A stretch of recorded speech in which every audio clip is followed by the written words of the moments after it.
Fala, mano, beleza? Então, neste vídeo, eu vou deixar aquele fone lá com o microfone e tudo mais de lado, deixar de lado, né? Porque aquele fone lá tá captando minha voz direitinho, só que tá com som baixo. E aí eu vou usar esse fone aqui agora, beleza? E também eu vou fazer novamente. Na verdade, novamente não, porque vocês não receberam o vídeo, né? Mas eu farei novamente, né? A leitura é, do, do tópico, do início do tópico 5, né? Da página 55 até a página 60, né? Aí eu tinha percebido isso bem depois, entendeu? Aí eu tô gravando agora, entendeu? É o início do tópico 5, que é nosso mundo interior. E aí eu vou gravar da página 55 até a 60, beleza? Então, bora lá, gente. É isso. E aí no próximo vídeo eu vou começar o sexto tópico, que é, acho que é o nosso, peraí, qual o nome? Eu só sei que é o último tópico da primeira parte, né? O nome dele deixa eu ver aqui. Tá difícil aqui. Tô todo. É nossa ação exterior. E aí eu vou começar aqui o início do nosso mundo interior. E no próximo vídeo a gente vai fazer o nossa ação exterior. Então vamos começar. Enquanto preparava este capítulo, recebi inesperadamente um telegrama dos Estados Unidos. No mês anterior, eu havia prometido enviar um artigo. Então o jornal em que ele deveria aparecer já estava pronto para ser impresso. Eu havia me esquecido completamente. Fiquei totalmente embaraçado. O colega que telegrafara iria certamente duvidar da minha amizade. Porém, a nossa amizade é real. Então, por que eu não pensei nele? Assim, a qualquer momento, um telegrama, uma reclamação pode denunciar bruscamente um esquecimento, uma negligência, uma falta pela qual somos realmente culpados, sem o sabermos. Então, há uma espécie de culpa latente, inconsciente e recalcada, mas temerosa. Vivemos constantemente sob a ameaça de uma revelação impossível de evitar, porque não conseguimos pensar em tudo. Pelo atraso de uma carta, podemos ter feito um mal a alguém e só percebemos subitamente quando ele não poderá mais ser reparado. Ou no caso deste ou daquele paciente, deixamos de mandar fazer um exame complementar que poderia ter evitado um estúpido erro de diagnóstico.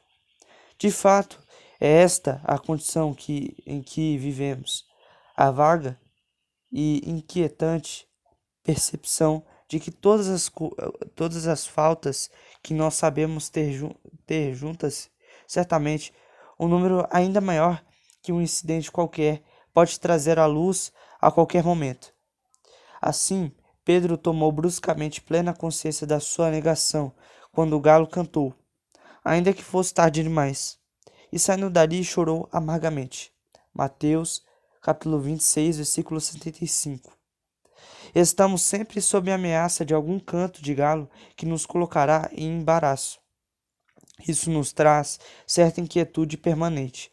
Sentimos sempre suspeitas de uma culpa constante, imprevisível e transitória. No entanto, em toda essa inquietação aparece um pouco desse medo de ser culpado sem o saber, o que a torna mais penosa. Uma criança está demorando para chegar. Será que aconteceu uma coisa? Eu não devia lê-la deixado ir tão longe assim. Devia ter insistido que ela fosse primeiro consertar o freio da sua bicicleta? Será que eu lhe fiz todas as recomendações necessárias? Será que não se trata de um simples mal-entendido sobre a hora da volta? Mas, então, eu aqui não fui bem claro. Eu sou, na verdade, sempre o mesmo impreciso. Isso só me acontecerá desta vez. Que mais?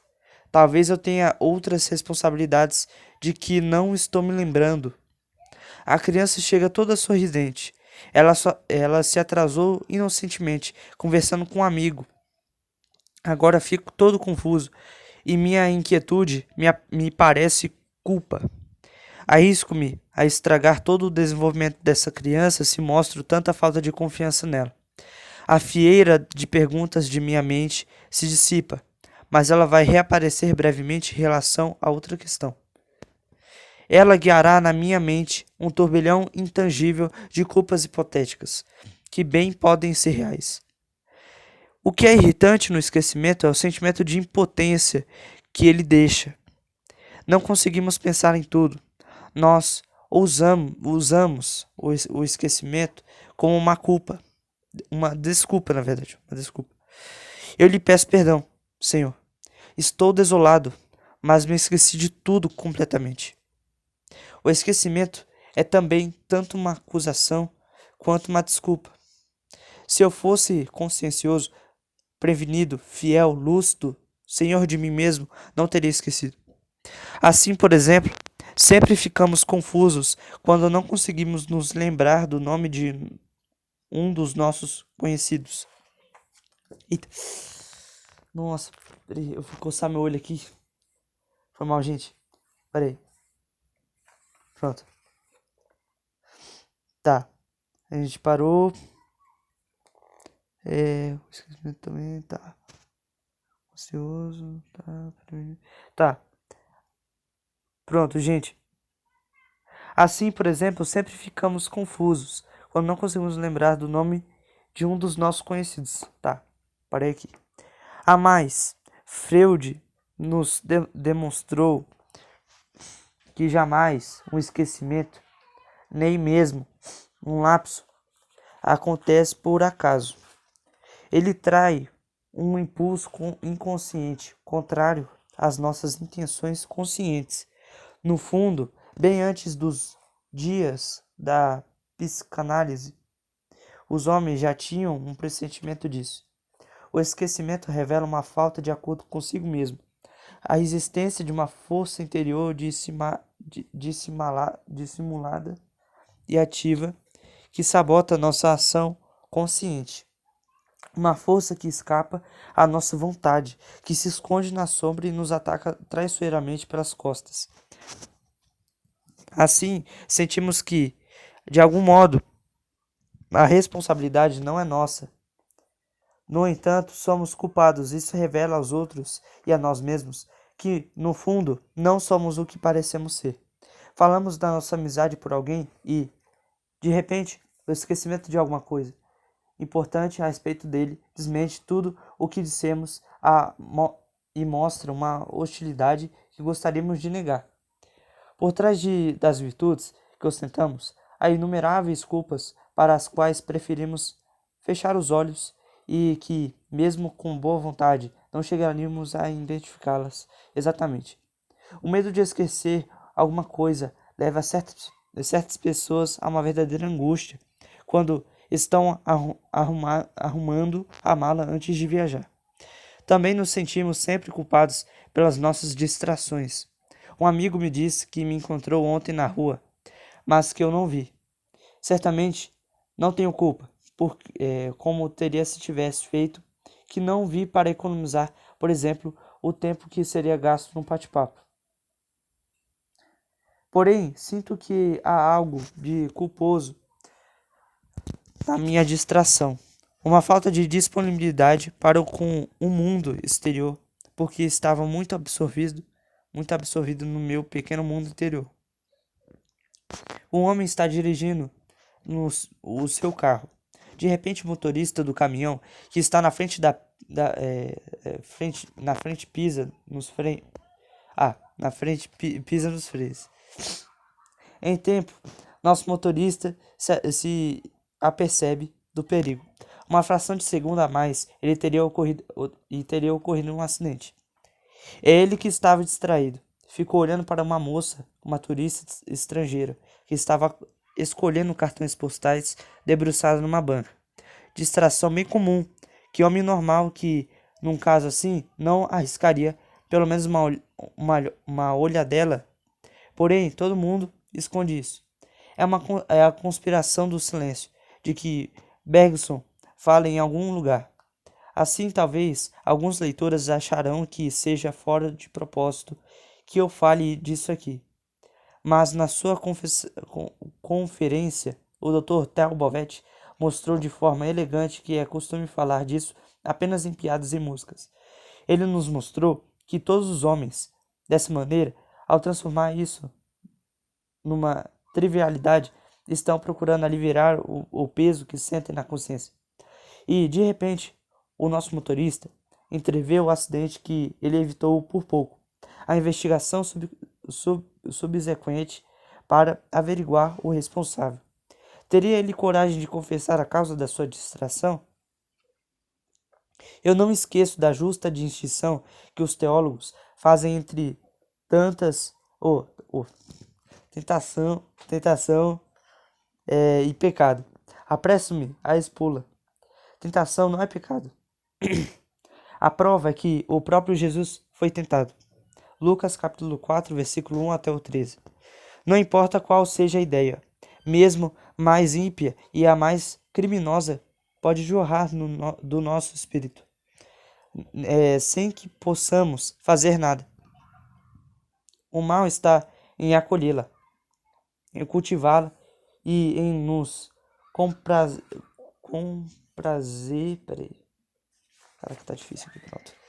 comprazermos nela. Cito as palavras de Lutero. Não podemos impedir que uma ave voe sobre a nossa cabeça, mas podemos impedi-la de fazer aí o seu ninho. Onde fica exatamente a fronteira da complacência? A distinção é bem simples na teoria, mas bem insidiosa e vã na prática. Todo o sermão da montanha, Mateus capítulo 5, derruba essas barreiras seguras que os homens esperam erguer entre o pensamento secreto e o ato, entre o erro planejado e o consumado.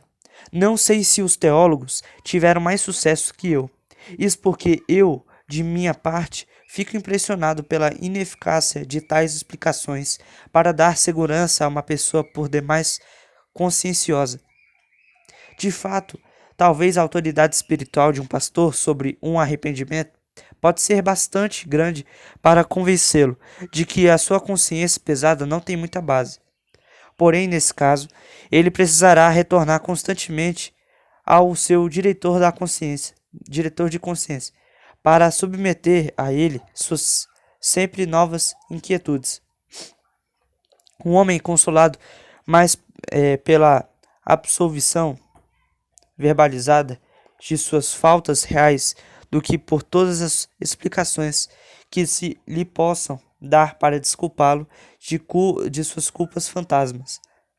Pode-se dizer a uma pessoa escrupulosa que a sua culpa é bem outra, que ela reside numa recusa em aceitar a sua condição humana e as fraquezas que essa condição comporta. Mas é tudo em vão. Em sociedade, na própria dificuldade que enfrenta de se aceitar tal como é, a pessoa expressa uma preocupação da qual ninguém está inteiramente isento. Temos sede de uma resposta divina, não apenas para tal ou qual falta específica da qual nós nos reconhecemos culpados, mas pela nossa própria condição humana. Porque é bem claro o inexorável drama da nossa natureza, que nos oprime. O fato de que o bem não teria sentido se não existisse o mal. A fidelidade sem a tentação da infidelidade não é verdadeira fidelidade. A fé sem tentação da dúvida não é verdadeira, não é verdadeira fé. A pureza sem tentação da impureza não é verdadeira pureza. Invocar nossos complexos psicológicos nunca não nos liberta da nossa consciência pesada. As palavras parecem nos desculpar. O que é que você queria? Eu não tenho um complexo.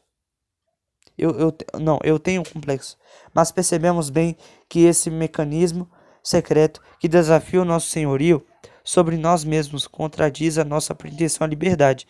E como inimigo interior que nos humilha pelas derrotas que nos inflige, é a culpa da nossa escravidão. É a culpa da... Peraí, deixa eu repetir aqui. Eu li errado, sem pontuação. Deixa eu repetir. Parágrafo. Invocar nossos complexos psicológicos nunca nos libertará, ou nunca não nos liberta da nossa consciência pesada. As palavras parecem nos desculpar. O que é que você queria? Eu tenho um complexo? Eu tenho um complexo. Mas percebemos bem que esse mecanismo secreto que desafia o nosso senhorio sobre nós mesmos contradiz a nossa pretensão à liberdade. E como o inimigo interior que nos humilha pelas derrotas que nos inflige, é a culpa da nossa escravidão. Até mesmo a noção do complexo implica a existência, por trás dessas culpas automáticas da nossa conduta, de outros problemas mais profundos e misteriosos. Significa que nós não temos coragem de nos examinar a fundo, que temos certo medo de fazer em nós mesmos, mediante um exame mais profundo, descobertas desagradáveis e pouco lisonjeiras. Temos sempre um pouco de vergonha dos nossos complexos, mesmo quando sabemos que todo mundo os tem também. Quando inventou a palavra complexo, a intenção de Jung não era desculpar o homem. Jung somente descolocou-lhe a culpa, revelando ao homem que ele é menos livre do que se imaginava.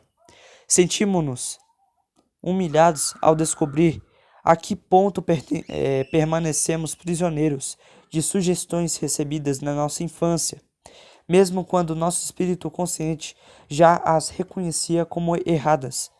A sexualidade pode ser perfeitamente compreendida como sendo divina e não diabólica, como é apresentada. Pode-se assumir com toda a alma e com todo o espírito uma visão mais saudável do amor sexual. Nem por isso chega-se a se dar a esse amor aquela liberdade e a plenitude que se desejaria.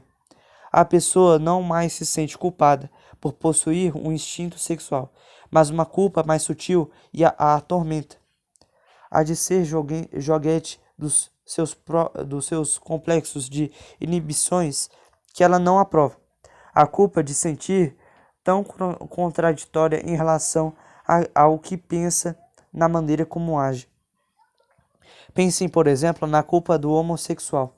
Muitas vezes já lhe disseram que a sociedade é culpada por fazer pesar sobre ele um desprezo imerecido, pois trata-se de um acidente no seu desenvolvimento psicológico, pelo qual ele não é responsável, como quando se quebra a perna e fratura mal consolidada deixa uma pseudoartrose. Ele continua com um sentimento de culpa persistente, mesmo tentando encobri-la com belas teorias platônicas. É culpável contrariar a ordem estabelecida da natureza. Vimos também, nas questões de tempo e de dinheiro, o quanto somos contraditórios em nós mesmos e o quanto isso nos humilha. Um homem extremamente angustiado pelo futuro, desejoso de economizar e que faz uma despesa desnecessária, não se perdoa, mesmo compreendendo que um complexo de inferioridade está por trás de uma angústia em relação ao futuro e dessa despesa que fez. Ao gastar uma grande soma com um objeto supérfluo, ele está dando uma aparência de riqueza a si mesmo, compensando-se pela sua inferioridade. Outro caso é o do esbanjador, que discute a torto e a direito sobre uma despesa mínima com uma mesquinhez que choca a si mesmo. Um homem foi educado com uma preocupação com a mais estreita economia. Sua esposa lhe pede dinheiro para uma despesa. Se ele recusa, fica com a consciência pesada, porque julga ser a despesa legítima e ele está em condições de atendê-la. Mas ele também tem a consciência pesada se lhe dá, por causa do condicionamento de sua educação que lhe deixou freios tenazes. Outro homem começou desde pequeno a comprar bombons para se consolar de não receber dos seus pais a afeição de que necessitava. Agora, a despeito de todas as reprimendas e de todos os sábios conselhos de sua esposa, a despeito mesmo de todas as suas resoluções ou das piores ameaças dos seus credores, ele continua a fazer dívidas. Nossos complexos nos influenciam até mesmo na leitura da Bíblia, quando procuramos nela inspiração para uma conduta mais livre e mais em harmonia com a vontade de Deus. É como nos filmes em 3 dimensões, em que o espectador usa para obter uma visão estereoscópica óculos de 2 cores, de tal maneira que de cada olho só vê uma parte da imagem projetada. Assim, cada um de nós vê na Bíblia o que corresponde às suas ideias preconcebidas e aos seus complexos. O esbanjador prontamente invocará a palavra de Eclesiastes. Lança o teu pão sobre as águas, porque depois de muitos dias o acharás. Eclesiastes 11, versículo 1. Ou a história do maná. Êxodo 16, versículo 13 ao 31, que indica claramente que se Deus dá a cada dia a seus filhos aquilo de que eles necessitam, ele não lhes permite acumular reservas. Apelará ainda à resposta de Jesus a seus discípulos na casa de Simão, o leproso, quando criticaram uma pobre mulher que, num grande rasgo de coração, derramou sobre ele um perfume muito caro, pois este perfume podia ser vendido por muito dinheiro e dar-se aos pobres, disseram eles. Jesus se voltou contra esse bom raciocínio dos economistas e tomou a defesa daquela que eles julgavam com tanta severidade. Mateus 26, versículos 6 até o 13. Então, eu termino aqui uma parte aqui do que estava faltando, do 5º tópico, né? Que é o nosso mundo interior. E no próximo vídeo nós vamos começar eu acho que é nossas ações no exterior. Acho que é assim, né? Deixa eu ver. Não, nossa ação exterior. Então, esse foi o vídeo. Espero que vocês tenham compreendido uma palavra do que eu li. E até o próximo vídeo, que vai ser um pouco mais tarde aí. Valeu, até a próxima. Tamo junto na caminhada com Cristo. Forte abraço, valeu, até a próxima.